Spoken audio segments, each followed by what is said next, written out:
Fancy saris కి కంచిపట్టు శారీస్ కి పెట్టింది పేరు Purnima prints, KBHP and Madhapur.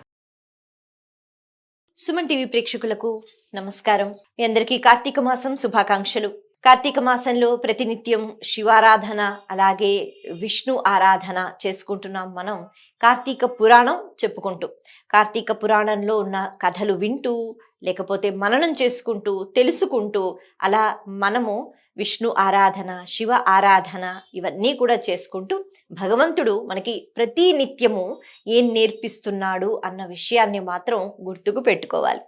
ఈ క్రమంలో బోల్డని విషయాలు మనం చెప్పుకుంటున్నాం. కార్తీక మాసంలో ముఖ్యంగా కార్తీక పురాణాన్ని అందించిన వేదవ్యాసుల వారు ఏదో ఒక ఉద్దేశంతోనే పురాణాన్ని అందించారు. కలియుగంలో మనుషులకు భక్తి శ్రద్ధ బాగా తగ్గిపోతూ ఉంటాయి. కానీ హరినామస్మరణ చేసుకోవడం, కేవలం నామస్మరణతోనో లేకపోతే అమాత్రంగా భక్తి శ్రద్ధలు చూపిస్తే ఘోర తపస్సులు చెయ్యలేకపోయినా యజ్ఞ యాగాదులు ప్రతినిత్యం, అంటే ఇదివరకైతే ప్రతిరోజు యజ్ఞాలు చేస్తూ ఉండేవారుగా ఆశ్రమాలలో, ఇప్పుడు అలా యజ్ఞాలు మనకి కనిపించటం లేదు, ఎప్పుడో కనిపిస్తాయి. అందులో మనం పాలు పంచుకోవడం కూడా కష్టమే.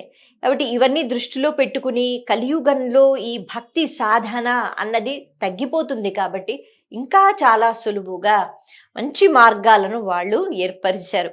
ఈ క్రమంలోనే పురాణాలు అలాగే శాస్త్ర పఠనము ఇవి చేసినప్పుడు భగవంతుని యొక్క లీలల ద్వారా అనుగ్రహాన్ని మనం తెలుసుకోగలుగుతాము అన్నది వాళ్ళ అభిప్రాయం. కాబట్టి ఈ పురాణాలను తెలుసుకుని వాళ్ళు అందులో ఏం చెప్పాలనుకున్నారు, ఎటువంటి సందేశాన్ని ఇస్తున్నారు, దీన్ని మాత్రం గ్రహించగలగాలి. ఇది మన కర్తవ్యం. వాళ్ళు మనకి అన్నీ అందించి పెట్టారు, దాన్ని మనం స్వీకరించి దాన్ని గుర్తించగలగాలి. మరి అయితే ఈరోజు మనం ఈ 21వ అధ్యాయంలో ఏం చెప్పుకుంటున్నాం? పురంజయుని యొక్క కథ అన్నది మొదలైంది కదా. అంటే అత్రి మహర్షి చెప్తున్నారు, అగస్త్య మహర్షి అడిగినప్పుడు పూర్వం ఈ వంశంలో, అంటే ఇక్ష్వాకు వంశంలో, సూర్యవంశంలో పురంజయుడు అని ఒక రాజుగారు, ఆ కథ మనం మొదలు పెట్టుకున్నాం. ఒక్కసారి మనం మననం చేసుకున్నట్లయితే రాజుగారు ఎంతో ధర్మపాలన చేసేవారు, చాలా సద్బుద్ధితో ఉండేవారు. కానీ నెమ్మదిగా అహంకారము అన్నది పెరిగిపోయింది. దీనివల్ల నేను నాది అనే భావన వచ్చింది. దానివల్ల నెమ్మదిగా తప్పులు చేయటం మొదలుపెట్టారు, సత్యాన్ని విడిచిపెట్టారు, ధర్మాన్ని విడిచిపెట్టారు. చివరికి ఆయన పరిస్థితి ఎలా అయిపోయిందంటే యుద్ధం అన్నది ప్రకటించాడు కాంబోజిరాజు. ఆయన వచ్చిన తర్వాత ఆ భీభత్సమైన యుద్ధం ఏదైతే ఉందో దీన్ని ఎదుర్కోవలసి వచ్చింది. ఇక్కడ వరకు మనం 21వ అధ్యాయంలో, అంటే 20వ అధ్యాయంలో తెలుసుకున్నాం. ఇప్పుడు ఈ 21వ అధ్యాయంలో యుద్ధం ఎలా జరిగింది, ఇంతకీ ఎవరు గెలిచారు, దీని గురించి మాట్లాడుకోవాలి. అయితే ఇక్కడ ఘోర యుద్ధం జరిగిందట. ఇక్కడ అంటే పురంజయుని దగ్గర ఉన్న సైన్యం ఏదైతే ఉందో అదేం తక్కువ కాదు, బోడంత సైన్యం ఉంది. అలాగే అశ్వబలం ఉంది, గజబలం ఉంది, అన్నీ బాగానే ఉన్నాయి. కానీ అక్కడ కాంబోజిరాజు ఎవరైతే ఉన్నారో వాళ్ళ దగ్గర పెద్దగా సైన్యం లేదు. కానీ వాళ్ళు కూడా యుద్ధం చాలా అద్భుతంగా చేస్తున్నారనమాట. ఇలా అవతల వాళ్ళు ఇక్కడ వాళ్ళు అందరూ కూడా కొట్టుకుంటున్నారు, బాణాలు వేసుకుంటున్నారు. ఆ బాణ పరంపర, దానికి మొత్తం అందరూ చనిపోవడము, పూర్తిగా రక్తం అలా ఎక్కడ పడితే అక్కడ శవాలు, ఇవన్నీ పైనుంచి దేవతలు కూడా చూసి భయపడిపోతున్నారట. అయ్య బాబోయ్, ఇలాంటి యుద్ధాన్ని అసలు ఈ మధ్య కాలంలో చూడలేదుగా. దీన్ని ఆపాలి అంటే మానవ శక్తి సరిపోతుందా? సరిపోదేమో, దేవతా శక్తి కావాలేమో అని వాళ్ళు అనుకుంటున్నారట. అంటే అంత భయంకరంగా యుద్ధం జరుగుతోంది. మరి ఇలా జరుగుతూ వీళ్ళు అనుకుంటున్నారు పురంజయుడు అలాగే సైన్యం, మా సైన్యమే ఎక్కువ కదా, కాబట్టి మేము ఎంతమంది ఇక్కడ చనిపోతున్నా కూడా మేమే గెలుస్తాము అన్నట్టుగా వాళ్ళు ఉన్నారు. కానీ ఎప్పుడు కాలం అనే ఒక పదం ఉంటుంది. కాలం ఎప్పుడు కలిసి రావాలి అంటే కుదరదుగా. కొన్నిసార్లు మన ప్రయత్నం ఉన్నా కూడా కాలం కలిసి రాదు అని అంటూ ఉంటాం. ఒక్కొక్కసారి మనం అంతగా కష్టపడకపోయినా కాలం కలిసి వచ్చినప్పుడు ఖచ్చితంగా అలా మన పనులన్నీ జరిగిపోతూ ఉంటాయి. కాబట్టి ఇక్కడ తెలుసుకోవాల్సిన విషయం ఏమిటి అంటే, మనం ఎంత ప్రయత్నం చేసినా ఒక్కొక్కసారి భగవంతుడి వల్ల కాదు, మన వల్లే. అంటే మనం ఎప్పుడో చేసుకున్న కర్మల వల్ల బహుశా మన ప్రయత్నం ఏదైతే ఉందో అందులో కొన్ని అడ్డంకులు రావటము, లేకపోతే కొన్ని విఘ్నాలు రావటము, లేకపోతే పరిస్థితుల ప్రభావం మనపైన ఎక్కువగా పడటము, దీనివల్ల మనం విజయాన్ని సాధించలేము. ప్రతిసారి మన యొక్క ప్రయత్నంలోనే లోపము అని అనుకోకూడదు, ప్రయత్నం చెయ్యకుండా ఉండకూడదు. మరొక్కసారి ప్రయత్నం చేస్తాను, బాగానే చేశాను, కానీ ఇంకొకసారి నేను ప్రయత్నం చేస్తాను అని ప్రతిసారి అనుకుంటూ ఉండాలి. ప్రతిసారి మనమే గెలవాలి అంటే ఖచ్చితంగా కుదరదు. ఎందుకంటే మనం మనుషులం.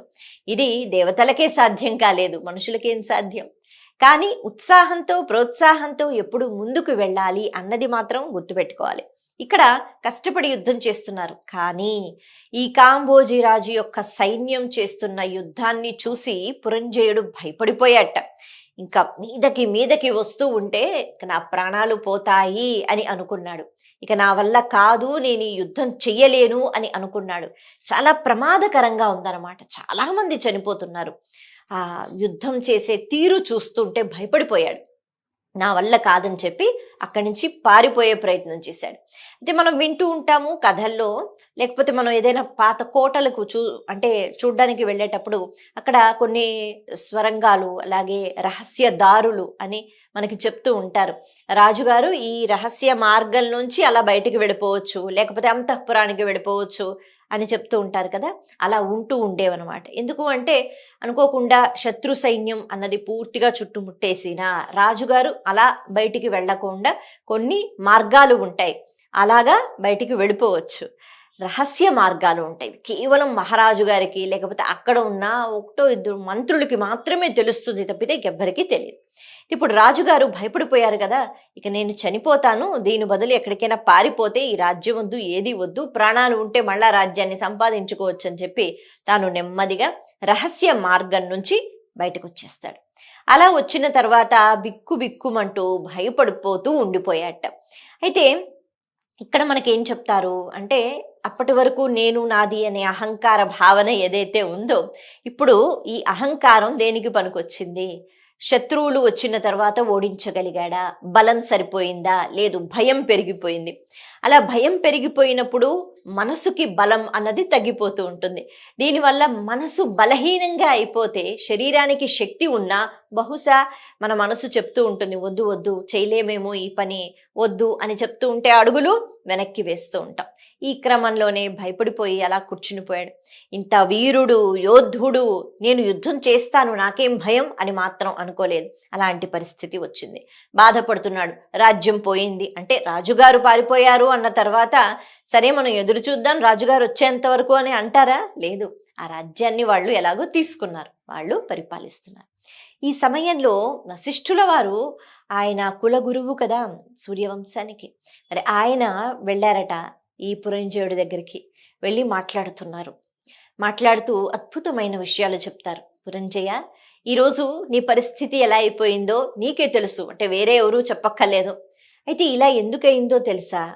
నీకు చాలా శక్తి ఉంది, నీకు చాలా వీరత్వం ఉంది, నువ్వు తలుచుకుంటే ఇంకా అద్భుతంగా యుద్ధం చెయ్యగలవు.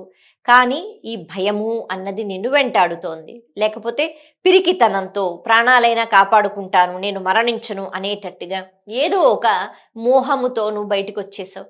ఒక క్షత్రియుడికి ఉండవలసిన లక్షణాలు ఇవి కాదు కదా. పిరికితనంతో ఎప్పుడూ భయపడి వెళ్ళిపోకూడదు. యుద్ధం చెయ్యాలి, ఒకవేళ చనిపోతే వీరమరణం అంతే, లేకపోతే లేదు. కానీ భయపడిపోయి పారిపోవడం మాత్రం క్షత్రియుని యొక్క లక్షణం కానే కాదు. కానీ నువ్వు ఇవాళ ఈ తప్పు చేశావు. ఎందుకు ఇలా చేశావు అంటే దీనికి కారణాలు బోల్డ్ ఉన్నాయి. ఇదివరకే నేను నీ దగ్గరికి వచ్చాను నీతో మాట్లాడడానికి, కానీ అప్పుడు నువ్వు కనీసం నా మాటలు వినే స్థాయిలో కూడా లేవు. అంటే మనం చెప్పుకున్నాం కదా, రాజుగారికి మధ్యలో చాలా అహంకారం వచ్చేసింది. నా అంతటి వాడు లేడు, అందరూ నా పైన ఆధారపడతారు, ఒకరు నవ్వుకోవాలన్నా ఒకరు సంతోషంగా ఉండాలన్నా అన్నిటికీ నేనే కారణం అన్నట్టుగా అహంకారంతో విర్రవీగిపోతున్న సమయంలో ఆయన నెమ్మదిగా ధర్మాన్ని తప్పటం, సత్యాన్ని తప్పటం, ఇవేమిటంటే వెంటనే మనకి దాని ప్రభావం అన్నది కనిపించదు. కానీ దీర్ఘకాలంలో ఎవరైతే సత్యాన్ని ధర్మాన్ని విడిచిపెడతారో వాళ్ళకి శిక్షలు అన్నవి ఖచ్చితంగా పడతాయి. అది ఎప్పుడు అన్నది భగవంతుని యొక్క నిర్ణయం. కానీ శిక్ష పడుతుంది మన వల్ల, అంటే మన ప్రవర్తన వల్ల అన్న విషయం ఇక్కడ ఈ అధ్యాయంలో మనకి చాలా అద్భుతంగా తెలియచేస్తున్నారు వేదవ్యాసుల వారు.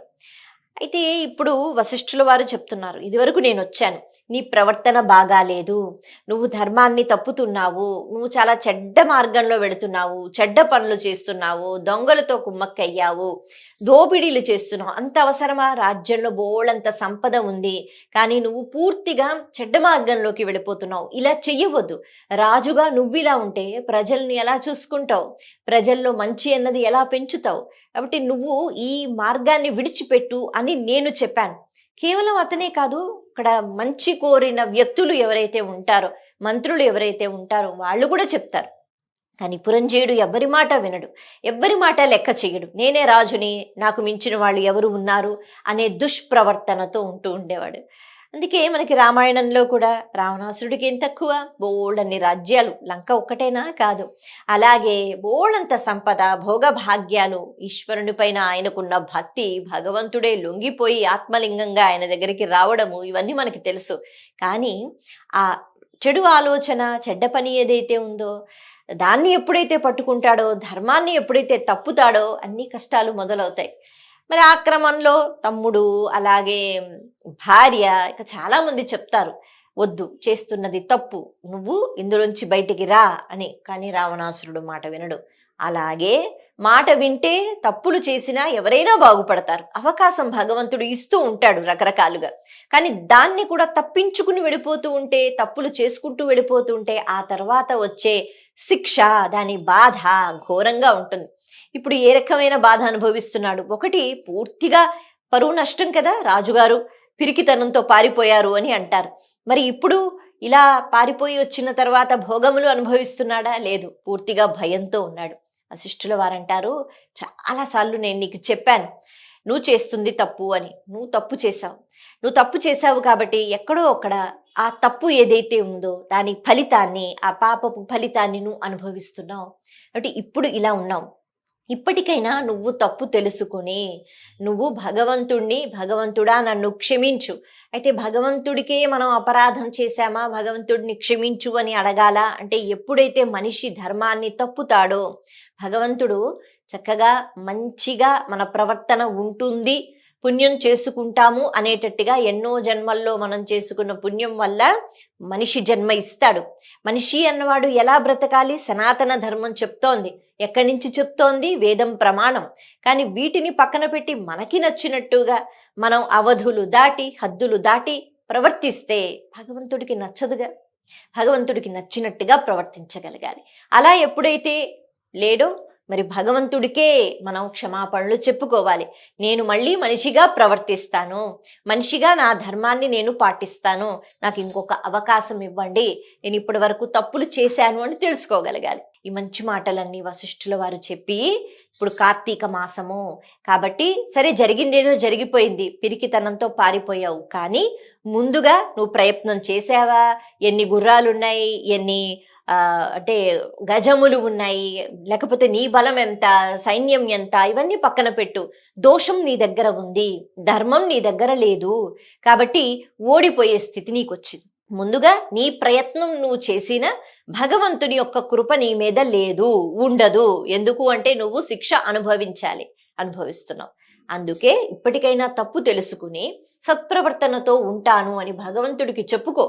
పూజలు చెయ్యి, అందులోనూ కార్తీక మాసం కదా, కాబట్టి కార్తీక పౌర్ణమి రోజు విశేషమైన పూజలు చెయ్యి, దీపాలు వెలిగించు, దానాలు చెయ్యి అంటూ ఈ కార్తీక పూజా విధానము ఉన్న దాంట్లోనే విష్ణువుని, శ్రీ మహావిష్ణువుని స్మరించుకుంటూ, ఈశ్వరుణ్ణి స్మరించుకుంటూ భక్తి శ్రద్ధలతో ఈ మాసమంతా ఎప్పుడైతే నువ్వు ఉపాసన చేస్తావో, పుణ్యతిథులు కాబట్టి ఖచ్చితంగా నీకు మంచి జరుగుతుంది.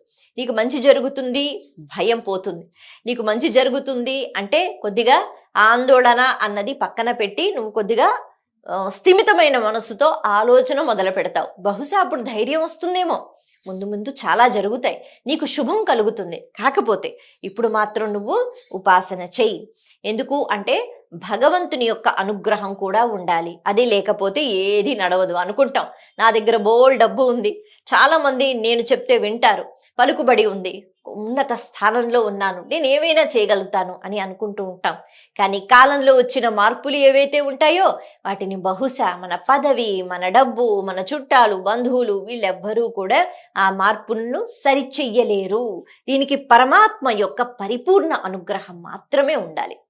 అందుకని ఓ రాజా, భయపడకు, ఇప్పటికైనా మారు. పశ్చాత్తాప భావనతో, భక్తి శ్రద్ధలతో కార్తీక మాసం వ్రతం అంటే కూర్చునలా వ్రతం అని కాదు, ఆరాధన చెయ్యి, పూజ చెయ్యి, దీపాలు వెలిగించు, దానాలు చెయ్యి అన్నట్టుగా ఈ కార్తీక వ్రత మహిమ గురించి చెప్పడం జరుగుతుంది. అప్పుడు పురంజేడులో మార్పు వచ్చి, నిజమే నేను తప్పు త్రోవలోకి వెళ్ళిపోయాను, ఇప్పుడు అర్థమైంది కాబట్టి ఆ తోవలోనే ఉండిపోతే అవుతుందా?